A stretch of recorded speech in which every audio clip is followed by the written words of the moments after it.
ગઈકાલે સાંજથી શરૂ થયેલા અચાનક ભારે વરસાદે સુરત શહેરને ધમધોકાર ભીંજવી નાખ્યું છે.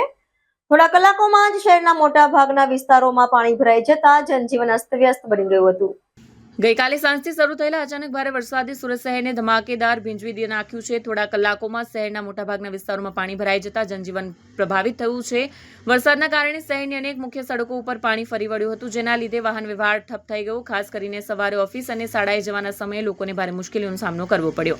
જોકે આફતના સમયે સુરત પોલીસે માનવતાનો અનોખો દાખલો બેસાડ્યો છે. શહેરના વિવિધ હોટસ્પોટ વિસ્તારો જેમ કે પાંડેસરા, ચોક બજાર, અડાજણ અથવા લાયન્સ, વરાછા અને ઉધના, લિંબાયત, ઓમનગર, ઉમરવાડા, ઇસ્લામપુરા, ભાટેના સહિતના સંવેદનશીલ વિસ્તારોમાં પોલીસ કર્મચારીઓ તાત્કાલિક રાહત અને બચાવ કાર્યમાં જોડાઈ ગયા હતા.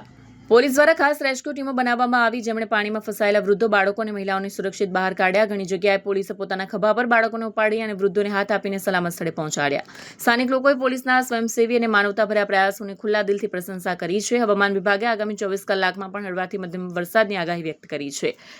જિલ્લા વહીવટીતંત્રએ નાગરિકોને બિનજરૂરી મુસાફરી ન કરવા અને સત્તાવાળાઓના નિર્દેશોનું પાલન કરવા વિનંતી કરી છે.